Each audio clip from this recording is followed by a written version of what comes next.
Ya, terima kasih para penonton Dhamma TV yang selalu damai di hati. Kita berjumpa kembali setiap hari Kamis jam 4 dan Senin jam 4 sore juga. Dan sebagaimana biasa sebelum kita berbincang-bincang ke sana kemari, sudah barang tentu harus kita ucapkan puji syukur kepada Sang Maha Pemurah, Pengasih lagi Penyayang atas rahmatnya kepada seluruh ciptaannya di jagat raya ini, baik yang keras, yang lunak, yang jauh, yang dekat, yang dingin, yang panas. Semoga semua dalam keadaan damai, sejahtera, abadi, sesuai dengan hukum mereka masing-masing. Para penonton Dhamma TV yang kami muliakan, sebelum ini kita akan berbincang, perkenankanlah kami akan memberikan salam kepada siapa saja yang ada di depan Dhamma TV, supaya lingkungan kita, baik yang berbentuk benda, yang gaib, apalagi manusia, dalam keadaan tenang, damai, dan bahagia. Rahayu. Terima kasih. Para penonton Dhamma TV yang akan memuliakan, bagaimanapun zaman itu bergerak secara dialektika seperti jarum jam. Kalau jam Anda itu pandomnya ke belakang, segera dibawa ke reparasi. Pasti ada mekanik yang yang error ya, yang nggak jelas lah gitu. Dan Anda hidup akan sulit. Wong diundang gendurenan jam 9, kok jamnya mundur. Jam 8 ya nggak berangkat. Jam 9 di sana sudah bubar, berkate wis entek gitu loh ya. Para penonton Dhamma TV yang kami muliakan, kelihatannya sekarang ini para penonton Dhamma TV, termasuk keluarga besar Dhamma TV, termasuk orang yang bahagia. Karena setiap kawan-kawan, sahabat-sahabat, ahli-ahli yang saya ajak berbincang-bincang di depan jejak Ki Jati ini, selalu saya memilih orang-orang yang istimewa.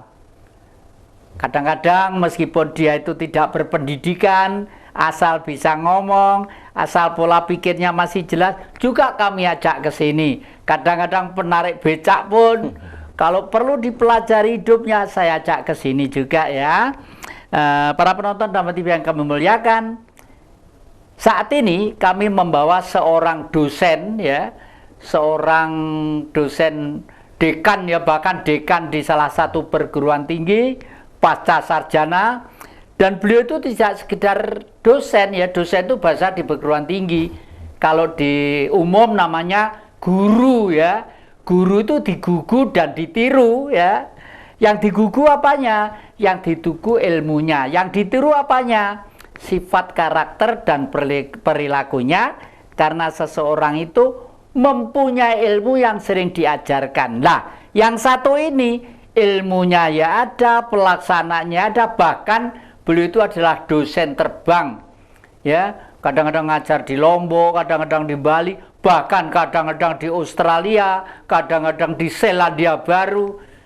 Kalau umpama ndak rasa nasionalismenya, cinta Ibu Pertiwi, mungkin sudah hengkang dari negeri ini, karena banyak yang membutuhkan, sementara di sini kadang-kadang justru berusaha untuk dilalaikan, karena yang lainnya sebenarnya merasa tertinggal lah. Berkaitan dengan dunia IT nanti akan dijelaskan ya. Kami persilahkan Mas, monggo memperkenalkan diri, lahir di mana, asal di mana, monggo silakan. Oke, terima kasih. Nama saya Sakti Indra Gunawan, SEMM PhD. Saya lahir di Purwokerto, kota Ngapak-Ngapak, Jawa Tengah. Saya tanggal 14 Mei 71. Dan S1, S2 saya di Brawijaya, Universitas Brawijaya, Ekonomi. S3 saya di University of New England, Australia. Kebetulan saya mendapatkan beasiswa penuh dari pemerintah Indonesia dan pemerintah Australia pada tahun 2010 sampai 2014. Saya menempuh pendidikan bidang manajemen, khususnya untuk peningkatan kualitas sumber daya manusia di berbagai negara, baik berkembang maupun negara yang sudah maju. Saat ini saya juga menjadi dekan di salah satu perguruan tinggi swasta, dan saya juga dosen luar biasa di Universitas Brawijaya untuk ekonomi dan di kampus Universitas Muhammadiyah Malang. Saya dilahirkan dari seorang ibu yang luar biasa. Ibu saya bernama kebetulan salah satu terah dari keraton di Jawa. Ibu saya adalah Sri Rezeki Raden Roro dulu, istilahnya waktu zaman dulu kala. Sekarang bapak saya adalah seorang pegawai dari pemerintah pada Orde yang baru dulu, Bapak Mino nama bapak saya, dan mereka adalah orang hebat. Dan akhirnya saya juga punya seorang kakek yang hebat, itulah temannya Bung Karno tahun 50-an, dan kami semua adalah sangat cinta terhadap Indonesia.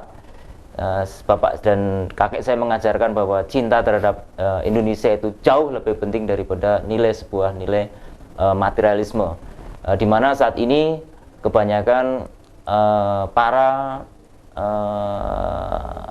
cendekiawan ataupun para mahasiswa dan beberapa orang yang belajar ilmu pengetahuan, substansinya sudah mulai bergeser, di mana lebih mementingkan nilai-nilai materialisme yang menjadi tujuan akhirnya. Padahal leluhur kita dan kakek dan seluruh keluarga saya mendukung bahwa yang penting adalah Indonesia, mencintai Indonesia jauh lebih penting dari segalanya. Nah, pada saat ini saya juga akan bercerita sedikit bagaimana pada saat saya di Australia, itu teknologi itu merupakan suatu barometer untuk kemajuan bangsa. Nah, sementara di Indonesia ya sudah, namun masih perlu banyak belajar dari pengelolaan teknologi. Di Australia, pada waktu saya di Australia selama hampir 5 tahun, itu semua orang yang ada di desa pelosok, desa yang paling kecil sekalipun, itu terjangkau oleh sistem pemerintah. Jadi misalnya saya mengurus STNK, di sana saya tidak perlu repot-repot harus ke kantor kepolisian dan seterusnya. Di sana cukup dengan teknologi, namanya teknologi transformasi dari bengkel kecil yang ada di toko sebuah kota kecil. Saya tinggal di Armidale di New South Wales. Di sana saya tidak perlu repot-repot, Romo. Jadi saya hanya ke bengkel kecil, kemudian di sana di bengkel kecil itu yang pemiliknya menyatakan oke, mobil Anda dinyatakan layak dan silahkan Anda ke kantor Samsatnya sana, itu tinggal mengambil STNK-nya. Jadi tidak perlu menunggu sampai berhari-hari dan seterusnya, hanya hitungan jam. Karena saat itu detik itu di foto gearnya itu langsung nyambung ke Canberra, ibu kota di Australia sana. Dan di sana sudah sangat canggih sehingga tidak perlu lagi orang itu antri dan seterusnya. Bahkan untuk mengelola sebuah masyarakat anti korupsi itu sudah sangat tertata, walaupun tetap di mana-mana ada korupsi, tapi sangat minimal sekali. Karena sebagai contoh kecil saja, ada seorang dosen mungkin atau seorang pegawai di suatu daerah itu terkena korupsi, maka data yang ada di satu kota itu akan terekspos di semua negara. Jadi dia mau bekerja di mana lagi udah nggak bisa, Romo. Gitu ya. Iya. Jadi kalau misalnya contoh kecil saja, kawan saya dari Bangladesh, dia bekerja di satu tempat, dia di restoran, kemudian datangnya terlambat, misalnya terlambat 1 jam, nah kan jelek track recordnya, Romo. Nah setelah itu pihak restoran itu akan menampilkan track record si pegawai tadi jelek, sehingga seluruh Australia tahu bahwa misalnya namanya Badrun ini udah jelek. Jadi Badrun mau ngelamar kerja di Sydney atau kota lain udah sulit, Romo, karena sudah terdeteksi teknologi tadi. Jadi orang sudah nggak berani untuk berbuat curang ataupun bohong, korup dan sebagainya. Jadi karena sistemnya itu terintegrasi, Romo. Para penonton dapat yang kami muliakan. Kalau setelah saya cermati ya ceritanya Pak dosen tadi, itu ada 2 yang perlu kita cermati dan pelajari. Yang pertama, ternyata beliau juga masih terah keturunan darah biru istilahnya ya. Dan itu memang harus dijaga ya. Karena apa? Justru ini berat memikul beban darah biru dari terah-terah kerajaan. Berkali-kali saya sampaikan berat. Karena apa? Harus menjadi toladan contoh Raden Rah Adi darah kang becik, spirit kang baik, watak dan kelakuan yang baik. Nah, intinya itu. Yang kedua, tadi setelah kita pelajari adalah ternyata mengenal dan mengeterapkan IT, informasi teknologi, itu memang sangat menjanjikan dan sudah waktunya untuk kita gunakan. Karena akan berdampak yang sangat jauh sekali dari semua sektor. Sampai nanti misalnya Jatikusumo pernah berbuat jahat gini-gini, udah gambar saya itu tersebar di mana-mana. Kalau sing irunge gede, sing kandune gede, sing kandune gede, udah. Nah, dengan itu seluruh bangsa negeri itu akan takut melakukan sesuatu yang keliru, minimal seperti itu. Secara tidak langsung, tidak usah ditakut-takuti dengan baju loreng, kayak dengan bedil, kayak dengan macam-macam lah. Inilah zaman. Nah, Mas, sekarang ada satu yang saya tidak nutut terus sengaja ya pikiran saya. Andai kata negara seluas Indonesia ini lalu mengeterapkan teknologi seperti yang saya sampaikan tadi itu. Secara teknis itu harus di remote dari mana, dikontrol dari mana, lalu teknisnya bagaimana, kurang lebih. Oke, itu ada namanya manajemen information system. Para penonton Dhamma TV yang kami muliakan, sampai ke manajemen information system ya, jangan kemana-mana, masih di depan Jejak Ki Jati. Ya, para penonton Dhamma TV yang kami muliakan, tolong ya direkam boleh, dicatat boleh, tonggo-tonggo dijuawili boleh, ya, sebagaimana biasa. Karena kalau membeli buku ini sama beli buku mahal, sekolah ya bertahun-tahun, hanya 1 jam di depan Dhamma TV Anda menjadi orang pinter, cerdas dan sukses gitu ya. Nah, tadi sampai ke masalah manajemen information system. Jadi memanage sistem dengan informasi. Itu jelentrehnya bagaimana, Mas? Manajemen informasi sistem itu basisnya itu ada di pusat. Jadi data-data itu ada namanya the central of data. The central of data biasanya ada di pusat pemerintahan, Romo. Nah, yang memegang kartu truf atau kartu kuncinya itu adalah pemimpin tertinggi di suatu negara, Romo. Nah, itu dia yang mengetahui katakanlah password untuk menjalankan sistem itu. Karena sistem itu ada server pusatnya di pusat negara, katakanlah di Indonesia karena di Jakarta. Nanti setiap provinsi ada servernya, namanya server provinsi yang untuk menampung data-data di provinsi. Nah, kemudian server di kabupaten ada data di server kabupaten, dan sampai ke kecamatan, sampai ke desa, Romo. Jadi di desa itu nanti tidak ada lagi korupsi anggaran desa, Romo. Karena dengan server itu seorang presiden itu mengklik misalnya data data penggunaan anggaran desa, nggak perlu nanya-nanya ke kepala desa atau camatnya atau masyarakat. Dia cuma klik di situ, sudah ada semua laporan informasi yang sudah divalidasi oleh para asesor. Misalnya gini, kepala desa itu melaporkan penggunaan untuk jalan misalnya 200 juta, untuk pembangunan rumah ibadah 300 juta dan seterusnya, dan itu ada foto-foto buktinya, dan itu diunggah, diupload, Romo. Nah, kemudian yang asesor atau yang menilai, oh ya ini benar nggak bohong, ada asesor yang menandatangani. Nah, kalau itu laporannya bohong, nanti seluruh Indonesia tahu semua. Nah, saat itu tidak perlu KPK turun tangan, Romo, langsung dia langsung di off. Wah, kalau begitu nanti ada pengefisien dana besar-besaran ya, triliunan, ribuan triliun ya bahkan ya. Nah, jadi misalnya kalau dulu sebelum ada itu sebutuh 1000 pegawai, mungkin nanti itu 5-10 cukup ya? Cukup. Cukup ya. Tapi membuat makmur semuanya. Ya, membuat makmur dan yang semuanya. Lainnya dapat pekerjaan, Romo. Bukan berarti tadi yang di sistem itu 5 orang, kemudian yang lain nganggur, enggak. 5 orang ini ada di sistem, tapi dampak dari impact dari pembangunan desa itu berkembang sehingga di situ muncul lahan-lahan pekerjaan yang banyak sekali. Betul, betul. Iya, jadi betul. impact dari sistem manajemen informasi dan sistem itu tidak hanya menertibkan peraturan yang ada tanpa harus bengok sana bengok sini kayak gitu, karena yang berbicara itu sistem.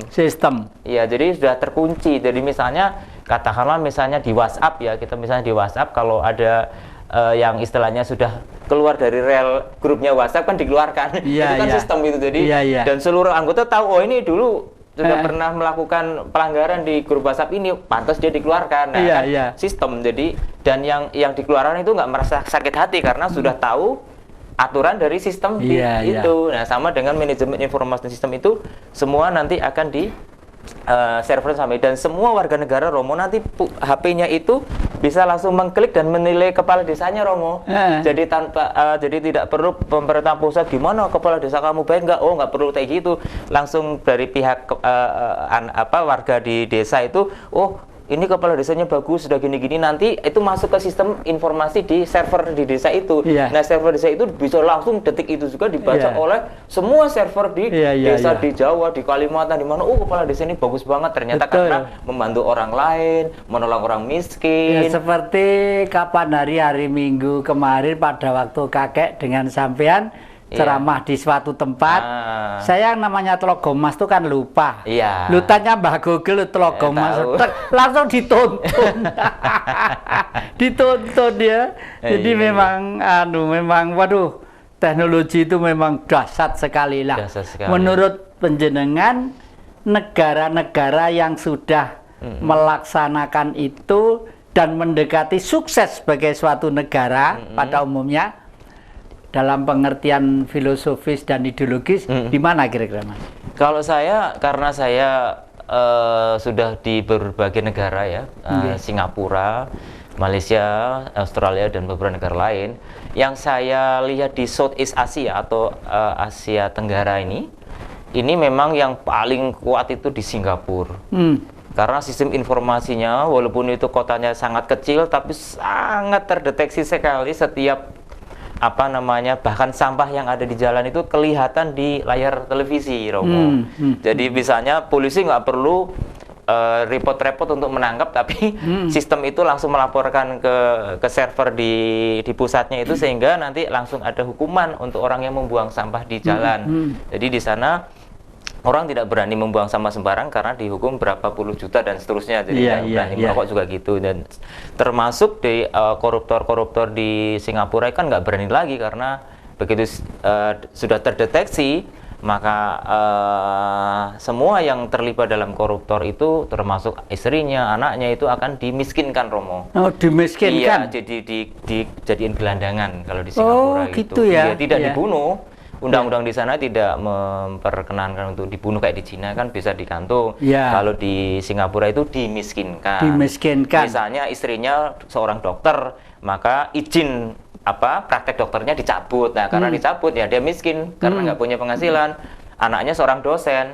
Nah, izin dosennya itu dicabut. Oh, gitu. Iya. Anaknya kena juga. Semua berapa turunan kena, Romo. Waduh, di Singapura itu sistemnya itu sehingga sangat bersih di Singapura, sehingga di sana majunya luar biasa, paling kaya se-Asia Tenggara itu. Padahal dulu kecamatan itu, para penonton Dhamma TV, kecamatan dulu tuh kecamatan kita, Singapura dulu tuh kecamatan kita, ya kan? Pujon. Pada waktu Prabu Kertanegara, Hingsun Negara itu pernah sumpah seperti ini, yaitu di Yamuruk itu berkokok, artinya berkokok itu kluruk gitu loh ya. Praptaika Dharma Putra Nusantara Hingsun Tan Hamukti Palapa lamun durung eka ing Nusantara Hing Johor Hing Tumase itu sekarang Singapura.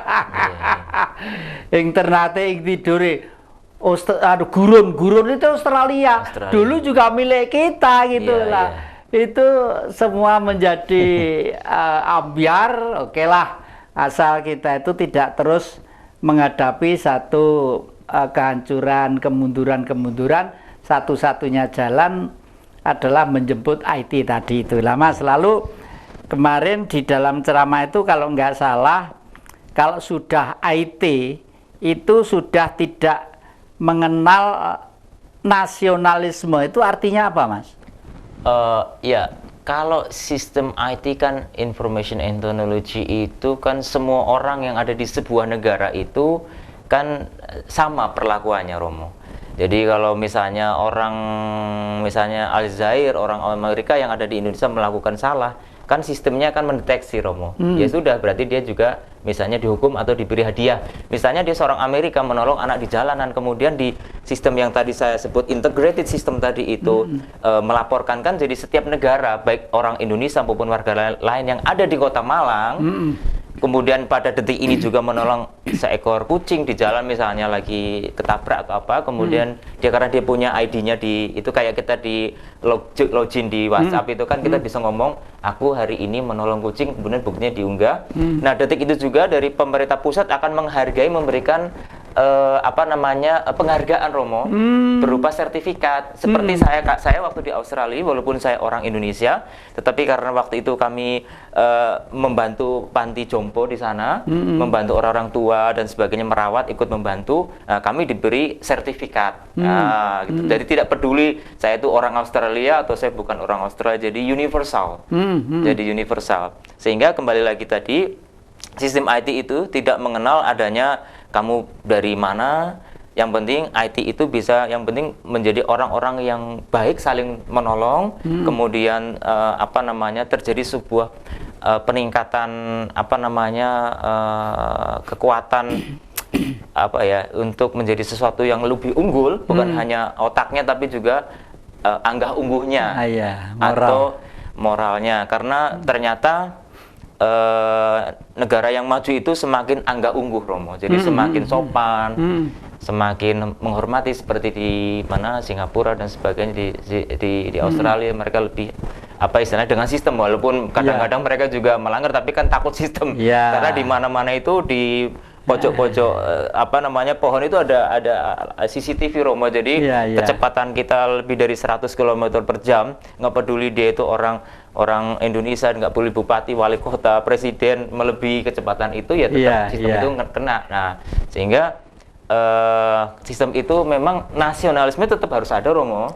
Tetap harus ada. Kita membangun Indonesia menjadi negara yang paling hebat di dunia di tahun 2045 nanti dengan sistem yang ini. Namun juga kita harus menghargai, Romo, orang-orang yang ada di Indonesia, tidak boleh dibedain. Maksudnya seperti itu. Oh, jadi yang tak mengenal nasionalisme itu adalah teknis komunikasi dan komunikasinya dan cara golek pangan dan sebagainya, kasarannya seperti itu ya. Tapi nasionalis tetap ada tetap harus ada, Romo. Identitas bangsa itu harus ada. Terus ada satu lagi, Mas. Sampai tadi saya cermati dari awal, sampai termasuk darah biru, keturunan keraton. Lalu begitu lekoh, bahasanya lekoh, cara Jawa lekoh, bahasa Indonesianya apa ya? Ya nanti kita lanjutkan nanti aja ya. Lekoh itu bahasa Indonesia apa? Nanti kita cari, jangan kemana-mana, masih di depan Jejak Kejati. Ya, terima kasih para penonton Daman TV yang kami muliakan. Anda masih setia di depan Jejak Kejati ini. Terus kita korek terus orang pinter satu ini ya. Mas, saya itu berpikir ya, sampan itu dosen jadi rebutan perguruan-perguruan tinggi. Terus saya lihat kemarin sampan dari sisi historisnya juga masih terah keturunan dekat dengan istilah raja-raja tadi itu. Tapi begitu lekoh, antusias terhadap orang kecil, terhadap orang-orang yang di selon bawah, itu apa karena sampean itu sentuhan dengan ajaran Bung Karno yang namanya Marxisme itu, Mas? Iya, memang karena saya waktu kecil dididik oleh kakek saya itu memiliki cinta terhadap tanah air Indonesia dan cinta terhadap rakyat kecil, dan beliau itu mengajarkan ke saya ajaran Marhaen yang waktu itu memang sangat dekat dengan Bung Karno. Kakek saya jadi betul-betul sangat nasionalis, dan saya bahkan dikasih tahu, ini leluhur kamu di sini di kuburan-kuburan, Romo, yang itu yang raja-raja itu, ini leluhur kamu ini, tapi kamu harus mencintai tanah air. Dan ini buku-buku yang kebetulan waktu itu sebelum wafat kakek saya itu, kamu mau apa? Saya bilang ya saya hanya minta buku-bukunya aja kakek. Nah, buku-bukunya diserahkan ke saya. Semua warisan-warisan Bung Karno yang ada di kakek saya pelajari sehingga saya semangat belajar tinggi sehingga saya bisa sampai mendapatkan program doktor PhD ke Australia. Jadi karena semangat saya itu ingin membangun bangsa. Dan walaupun saya di Australia juga disuruh nggak pulang karena waktu itu saya udah kamu ngajar di sini aja gajinya 100 juta lebih per bulan. Per bulan 100 juta Romo, kalau di Australia itu sekitar 80 juta plus ini itunya 100. Tapi saya tetap pulang ke Indonesia karena kalau saya jadi dosen di Australia berarti saya menteri memandikan orang bule dong, memandikan orang Australia. Sementara ilmu ini sangat dibutuhkan di Indonesia. Jadi saya tidak memandang materialism orientation, tetapi saya memandang nationalism orientation, jadi lebih ke orientasinya nasionalis, karena bangsa ini akan besar memang karena apabila ada bara api Romo yang harus dibakar terus. Dari marhen itu kan harus jelas bahwasanya marhen itu adalah bagaimana membantu wong cilik yang tertindas, yang katakanlah pendidikan sekarang mulai mahal dan sebagainya. Itu kan kita harus membela mereka. Nah, dengan saya membuat buku, membuat karya-karya, dan saya sekarang mendapat dari kementerian itu 3 kali menang, tahun 2015, 17, 19 sebagai dosen terbaik untuk menulis karya buku se-Indonesia Romo. Jadi saya menuangkan itu semua dalam sebuah karya buku dan itu diakui oleh kementerian, dan terus saya akan berkarya dan akan membarakan ini untuk mahasiswa-mahasiswa saya bahwasanya Indonesia ini sudah saatnya untuk menjadi negara yang besar, dengan catatan Romo kan itu ya, dengan catatan sistemnya ini harus dirubah, mindsetnya juga dirubah dan seterusnya. Jadi seperti itu Romo. Jadi walaupun kami ini dulu dari keturunan ningrat, mohon izin istilahnya ningrat karena semuanya itu ada pembantunya, ada panggilannya Doro lah istilah dulu, tapi kami sangat dekat dengan rakyat dan kami tidak diajarkan oleh kakek saya selalu di atas, kamu harus turun ke bawah, kamu harus melihat penderitaan para fakir miskin, para anak yatim piatu. Nah, disitulah tumbuh saya menjadi orang-orang yang kuat dalam menghadapi situasi bangsa saat ini. Iya, seperti itu Romo. Iya. Ya memang betul. Para penonton yang kami muliakan ya. Sebenarnya imit umum. Waduh, kalau sudah keraton tuh serba mewah, serba nikmat, serba istimewa. Sebenarnya justru kalau Anda itu mengenal dari dalam, semuanya sangat sederhana ya. Saya sejak kecil itu berada di Mangunkusuman di Keraton Solo sana ya. Mangunkusuman saya satu kamar dengan Yang Hadiwijoyo di sana itu. Nun sewu, satu kalau ingat mau nangis. Kamarnya itu cuma kecil, sederhana sekali ya. Kelambunya itu robek-robek ya. Selalu memberi petuah-petuah dan bimbingan-bimbingan yang baik. Itulah yang sekarang masuk ke darah daging saya untuk tetap berbuat, dan setelah itu kedua, setelah hidup bersama dengan keluarga Bung Karno, terpacu semangat saya untuk tidak pernah putus asa dan tidak pernah berhenti, harus terus-menerus berjuang demi kepentingan bangsa sampai kapanpun ya. Dan bila perlu, andai kata nanti itu kebetulan di lapangan waktu tugas ya, kebetulan nyawa yar ngalinggen ya nggak apa-apa, nggak apa-apa gitu loh ya, nggak ada usah diurusi. Bahkan kalau orang yang sadar, saya itu setiap malam selalu pasrah kepada Sang Maha Kuasa, ya Allah yang Maha Pengasih ya, yang Maha Pemurah lagi penyayang, perkenankanlah hamba mohon kepadamu, terimalah sewaktu-waktu kalau andai kata hamba ini sudah waktunya untuk ganti zaman, dan perkenanlah semoga leluhur memberi sinar kekuatan untuk spirit kami tetap berjuang demi kepentingan bangsa dan masyarakat. Nah, intinya seperti itu. Bahkan saya, anak-anak cucu saya latih untuk mulai mencintai Indonesia dengan bahasa Indonesia yang betul-betul diyakini ya. Karena apa? Karena setiap bangsa itu oleh Sang Maha Kuasa sudah diberi keistimewaan masing-masing. Bahasa Jepang ya, yang dongone karo cara Jepang. Jepang ternyata menguasai dunia. Seluruh dunia itu loh, sampai ke ujung Eropa itu nggak ada mobil yang tidak produksi Jepang, tuh tidak ada umumnya produksi Jepang ya. Sekarang di Jerman itu juga berdoanya pakai bahasa Jerman ya. Itu ternyata Jerman sekarang buat teknologi mobil itu kayak roda, kayak gini, kayak ban gitu, bisa ngawang. Dan nyetirnya itu kayak, aduh lucu banget gitu. Itu buatan salah satu produksi di sana ya. Di Cina berdoanya pakai bahasa Cina ya.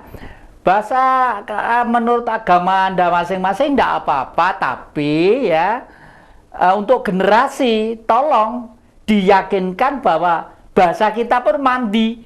Coro Jawa itu mandi. Mandi itu ampuh ya. Karena apa? Kita diciptakan sebagai bangsa Indonesia punya bahasa, satu nusa, satu bangsa, satu bahasa, satu negara.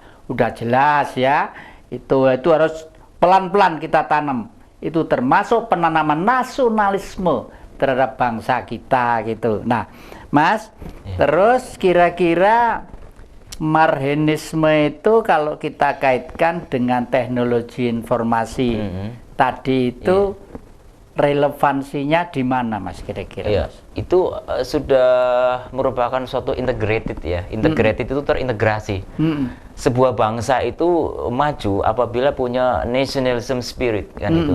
Spirit untuk membangun bangsa. Nah, di Indonesia ini Bapak pendiri bangsa Bung Karno itu menanamkan bagaimana marhenisme itu memang menjadi kekuatan bangsa ini. Jadi yang selalu berbuat baik kepada orang lain, selalu membela yang kecil, membela yang tertindas dan seterusnya. Dengan teknologi itu, maka spirit tadi itu dimasukkan ke dalam ruh, namanya semacam chips, Romo. Jadi nanti seluruh indikator mulai dari kepala desa, bupati, camat, para ilmuwan, dosen dan sebagainya itu punya indikator. Dikatakan dia itu baik menurut sistem apabila satu punya semangat marhen, punya semangat Pancasila, nilai-nilai Pancasila. Jadi indikator itu diterapkan baik saya misalnya kami di kampus, kemudian di desa, di TNI, di kepolisian dan sebagainya itu ada indikator. Nah, setiap semester minimal 1 tahun 2 kali setiap orang di Indonesia atau itu harus melaporkan kepada pemerintah pusat, server pusat tadi, apakah dia sudah menjalankan semua nilai-nilai marhen, nilai-nilai nasionalisme itu tadi sesuai dengan bidangnya masing-masing. Jadi misalnya sila Pancasila 1, 2, 3, 4, 5, ketuhanan yang Maha Esa, kemanusiaan yang adil dan beradab dan seterusnya itu dimanifestasikan dalam langkah-langkah nyata. Jadi misalnya rapot Romo kan ada kenapa dia nilainya ini, indikatornya dia sudah aktif ini. Contoh kecilnya adalah misalnya kepala desa itu apakah sudah mementingkan dana yang dari ADD, anggaran dana desa itu untuk kepentingan rakyatnya atau tidak. Nah, itu terbukti bahwa dia membela marhen, membela petani, membela bukan membela kapitalis yang mana membangun apa istilahnya super mall atau mall-mall gitu, tapi lebih mengedepankan petani-petani itu. Nah, di situ bisa dipantau Romo, begitu diklik sama presiden. Oh, ini menjalankan marhen banget ini karena di desa itu petaninya sangat makmur, kemudian diberi kebebasan untuk pupuk dan sebagainya. Nah, ini dapat nilai tinggi Romo dibandingkan dengan kepala desa yang lain, sehingga sistem itu tidak perlu ngomong ini kepala desa dilanjut lagi, nggak usah. Sistem itu akan ngomong bahwa teruskan aja, go ahead. Tapi mereka yang tidak marhen, tidak marhenis atau tidak memiliki jiwa marhen untuk membangun bangsa, sistem itu akan ngelok Romo, kayak gitu. Jadi dia tidak bisa menjadi kepala desa lagi. Kemudian karena selama dia bekerja, dia tidak bisa membuktikan untuk kepentingan marhen, gitu ya? Untuk kepentingan rakyat kecil. Jadi sistem itu di-lock. Siapa yang nge-lock? Bukan presiden sebenarnya, tapi sistemnya. Ini canggih sekali Romo.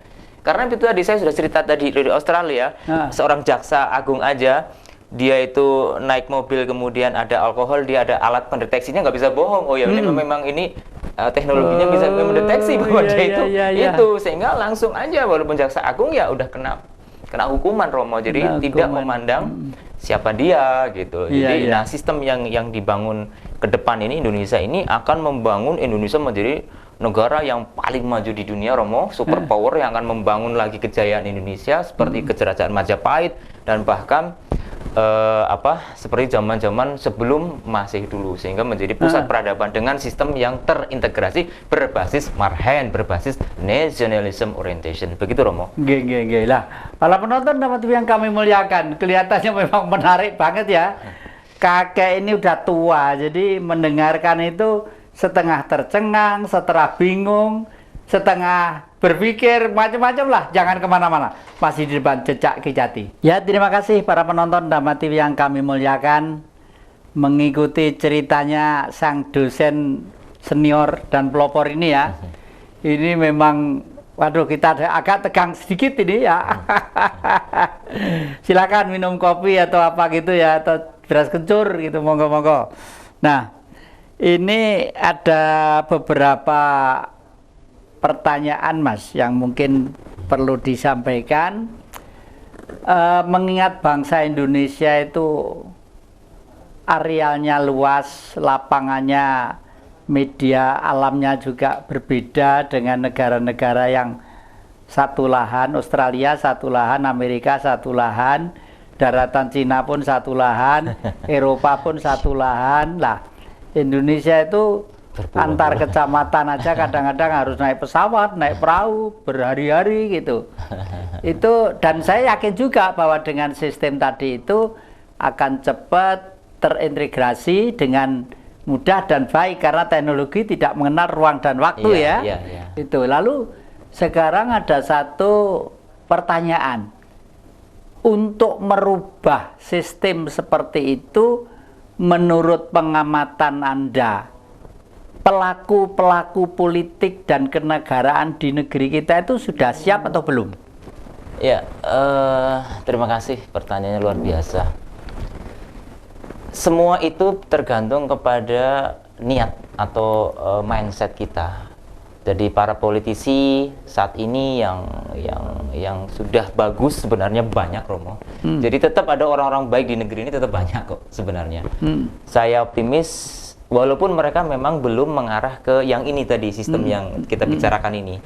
Jadi sistem mereka yang kita jalani sekarang masih namanya partial system Romo. Atau sistem yang terputus-putus, terpatah-patah. Contohnya, data yang ada di Kementerian Pertanian itu berbeda dengan kementerian yang lain. Jadi itu karena sudah berbeda, sistemnya belum terintegrasi. Nah, kemudian juga masalah pelayanan dan seterusnya itu masih ada departemen A gajinya lebih tinggi daripada departemen B dan seterusnya ya, karena itu wajar. Tapi Indonesia sudah luar biasa, saya yakin dengan dikomandoin sekarang di era Bapak Jokowi yang kedua ini, saya kira udah bagus banget. Cuman tinggal bagaimana keseriusan para politisi yang tadi ini yang sekarang masih belum ya, saya bilang belum karena bukannya tidak, belum. Nanti diupayakan untuk mendorong ke sana apabila ingin benar-benar melaksanakan ajaran Bung Karno atau ajaran Bapak Pendiri Bangsa untuk menciptakan keadilan sosial bagi seluruh rakyat Indonesia. Nah, para politisi ini harus membuat suatu dorongan kepada suatu perubahan mindset, di mana mindset yang materialisme tadi yang saya sebut, berlomba-lomba untuk mencari keuangan, keuntungan pribadi, terus kemudian ini diarahkan untuk kepentingan masyarakat secara luas, seperti itu, seperti di negara lain. Karena orang berbuat baik nggak akan rugi kok Romo, artinya dan dia setiap orang di Indonesia berhak kaya kok, boleh, setiap politisi, pedagang boleh kaya, tetapi dengan sistem tadi itu lebih dahsyat efeknya, akan membuat suatu pergerakan yang sangat cepat karena di situ akan transparan, kelihatan semuanya, mulai dari A sampai Z, yaitu mulai dari anak lahirnya kapan, kemudian besar di sekolah di mana, mana yang belum sekolah, mana yang tidak sekolah, itu akan terdeteksi. Bahkan Romo, kalau ada seorang nenek kelaparan Romo di satu desa terpencil di Ambon misalnya, itu tetangganya laporan pakai sistem itu, dengan klik titit, nanti ada sinyal titit. Nah, semua bupati di Indonesia, semua menteri itu tahu ada nenek-nenek kelaparan di sini. Nah, semua orang yang tergerak ingin membantu nenek tadi di Ambon tadi, nggak perlu kirim ngantar ke sana Romo, cuma pakai HP gini, klik transfer dana, yang dananya dimasukin ke dalam dana bantuan di desa itu, yang server tadi. Nah, sehingga sekarang cepat gini, sekali. sekarang sistem sekarang ngurus macam-macam itu kan harus punya KTP ya. Ah, iya, iya. Nah, saya ini umur saya 76 tahun sekarang. Iya, iya. Mulai wali kota Pak Kusno, Iya.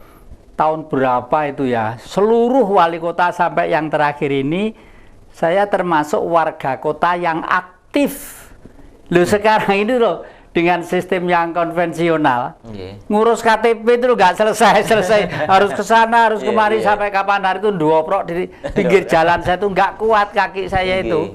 Itu kalau untuk ngurus KTP apa ya bisa dengan sistem IT tek, wah ini orang ini di sini kartu keluarganya ini udah jelas tek langsung jadi gitu, bisa juga ya? Sangat bisa, sangat bisa, sangat bisa. Karena apa? Ini tinggal kemauan pemerintah saja Romo untuk menggeser yang tadi itu tidak pro rakyat menjadi pro rakyat, ibaratnya kasarannya mohon izin seperti itu. Contoh saja kalau sekarang saya misalnya salah satu pengguna ojol ya, ojek online ya, salah satunya saya mau daftar, itu kan cuma tinggal selfie kayak gini, saya sudah dapat nomornya, ID-nya, kan nggak perlu datang ke kantor ojolnya itu, nggak perlu antri. Jadi apa sih yang nggak mungkin di dunia ini dengan sistem itu? Makanya dari Sabang sampai Merauke nanti ada tower-tower yang dibangun yang sampai satelitnya bisa seperti di Australia menjangkau gunung, lautan, bahkan terbesar. Itu ya, Memang sedikit mahal harganya, tetapi ilmu namanya multiplier effect multiplier effect itu ekonomi itu akan membuat dampak yang luar biasa, sehingga bangsa ini menjadi negara yang sangat besar dengan mendasarkan pada jiwa nasionalisme tadi, karena semua sistem itu pro-nya pro ke rakyat. Ke rakyat, karena rakyat itu manusia sebagai pemilik negara. Betul. Dan rakyat itu perwujudan dari apa yang dikehendaki Sang Maha sendiri, ya toh. Betul, jadi Romo. ya memang seperti itulah. Jadi negara kita itu sudah beruntung sebenarnya menjadi negara Pancasila ini ya. Tapi ya harus ngerti Pancasila itu sebenarnya benang merah urut-urutan itu apa. Kalau tidak, zaman Orde Baru itu juga Pancasila ya, 32 tahun. Tapi apakah dia Pancasila? Bukan ya, karena semua udah digeser oleh kehendak-kehendak politik atas emosional dari kelompok-kelompok yang kapitalistis gitu. Nah, Pancasila saya ulangi berkali-kali juga tidak apa-apa, biar khususnya itu para pejabat, para aparat, para politikus paham ya. Semula dari gotong royong ya. Gotong royong itu sifat bangsa kita yang sudah berumur ribuan tahun ya. Ribuan tahun hidupnya itu gotong royong masyarakat sini itu ya. Gotong royong itu kalau diteliti, dicermati ada sifat 3. 1 religius, kedua kali manusiawi, ketiga kali dinamis. Religius itu orang itu percaya bahwa Tuhan bersinar pada tubuhnya. Oleh karena itu orang itu harus paham akan kepentingan orang lain, saling kerjasama, saling menolong, saling membutuhkan dan dibutuhkan. Itulah yang namanya gotong royong. Manusiawi, karena kita itu manusia, demi kepentingan kemanusiaan. Lah, dinamis itu apa? Gotong royong tidak mungkin statis, gotong royong itu dinamis, artinya tidak tengok-tengok, nganggur dan sebagainya. Ada sesuatu yang dikejar. Yang diceritakan oleh dosen senior saya ini, ya, tadi itu juga begitu, mengejar zaman yang akan datang supaya kita tidak digilas oleh sistem klasik yang sebenarnya itu justru menjajah diri kita. Lah, teori ribuan tahun yang lalu kok masih ngotot digunakan sekarang. Ya mau tidak mau mesti kegilas. Oleh karena itu diajak kita itu untuk melompat jauh ke depan, menjemput zaman supaya kita bisa bergaul secara internasional. Karena nanti itu sudah tidak ada istilah Tiongkok, kayak tidak ada istilah Filipina, kayak Jepang, kayak Eropa, kayak Mongol. Yang ada adalah manusia yang butuh hidup bersama-sama di jagat raya ini untuk saling memenuhi kebutuhan. Kebutuhannya apa? 1, kebahagiaan ya. 2 kemerdekaan. Kemerdekaan untuk apa? Untuk pribadi, golongan, dan negara, ya toh. Pribadi semua butuh kemerdekaan. Buktinya apa? Nek disakiti mesti ora gelem lah. Jangan kemerdekaan pribadi yang individualistis, misalnya ya, waduh sepeda motor ya gayane gaya balap pisan, parkir sak geleme dhewe ya toh. Wis jelas jalan itu untuk mobil 2, parkir mujur mrene ya toh. Wate dibel-bel gak gelem meleh. Itu artinya wis ndak kemanusiaannya ndak ada ya, kebelenggu oleh sifat pribadi. Negara juga haruslah setiap manusianya itu siap untuk membenahi diri ya, berperasaan adaptasi kepada sesama bahwa Anda adalah saya adalah Anda. Kalau kita kumpulkan menjadi kita gitu ya. Itu saya kira penting sekali, Mas. Masih ada waktu sedikit, Mas, monggo sampean sampaikan apa yang kira-kira penting untuk masyarakat negara kita supaya kita cepat adaptasi terhadap era IT itu. Sekali lagi para penonton, IT itu informasi teknologi. Dengan teknologi itu kita akan saling silaturahmi demi kehidupan sesuai dengan cita-cita manusia pada umumnya. Saman sampaikan kalau ada kritik, saran dan sebagainya, boleh monggo. Mungkin closing statement saya adalah bahwa Indonesia adalah negara yang tidak bisa diremehkan, Romo. Negara Indonesia ini negara yang sangat besar dan harus dibangunkan macan yang lagi tidur, Romo. Siapa yang macan yang lagi tidur? Ya rakyat Indonesia, generasi muda, ya semua unsur yang ada di Indonesia. Bagaimana membangunkannya? Membangunkannya adalah kita harus sadar bahwasanya kita sudah masuk ke revolusi 4.0 dan sebentar lagi masuk ke 5.0, bukan lagi 4.0 sebentar lagi, Romo. Kita sebentar lagi cepat sekali masuk ke 5.0. Sekarang negara-negara maju itu sudah mempersiapkan pendeteksian kabel-kabel nirkabel itu yang sudah remote control jauh sekali, itu udah sangat cepat. Dan kita itu harus ikut cepat juga, karena dengan adanya menguasai teknologi itu kita akan bisa membentengi dari semua hal yang bersifat negatif untuk kepentingan Indonesia. Jadi makanya pemerintah, kami berharap bahwasanya kita sekarang tidak bisa lagi berjalan tetapi harus berlari. Kalau perlu, kata Romo tadi, harus melompat atau terbang sekalian. Kenapa harus melompat? Karena kita kalau tidak melompat, anak generasi kita ke depan itu jangan sampai mati kelaparan di lumbung padi yang di Indonesia. Jadi jangan sampai anak-anak kita nanti melongo melihat warga-warga negara asing akan menempati Indonesia, karena Indonesia lemah di dalam sistem integrasi tadi, sehingga tidak kuat, tidak bersatu, tidak saling menolong. Nah, coba bayangkan kalau tadi terjadi benar-benar sistem informasi teknologi berbasis Pancasila tadi itu terrealisir, maka negara lain akan aman hidup di Indonesia, kata Romo tadi, akan senang sekali, dan semua orang di dunia akan senang mengadakan perdagangan dan akan puas bahagia di Indonesia, dan Indonesia adalah pusat dari segala pusat peradaban. Oleh karena itu 350 juta rakyat Indonesia pasti akan mengikuti, karena sekarang petani, pedagang dan orang kecil mungkin tidak ngerti HP, semua orang pegang HP, Romo, pasti. Dan itu sistemnya sangat mudah, tinggal klik-klik kayak HP. Tidak sulit, Romo. Para penonton dapat yang kami muliakan, waduh, tegang ya kali ini kita mengikuti Panorama TV.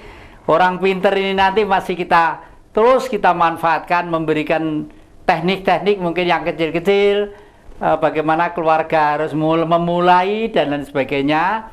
Oleh karena itu jangan lupa setiap hari Kamis jam 4 sore dan diulangi hari Senin jam 4 sore selalu berada di depan Dhamma TV yang selalu damai di hati dalam ruang Jejak Ki Jati. Terima kasih, kami ucapkan Rahayu.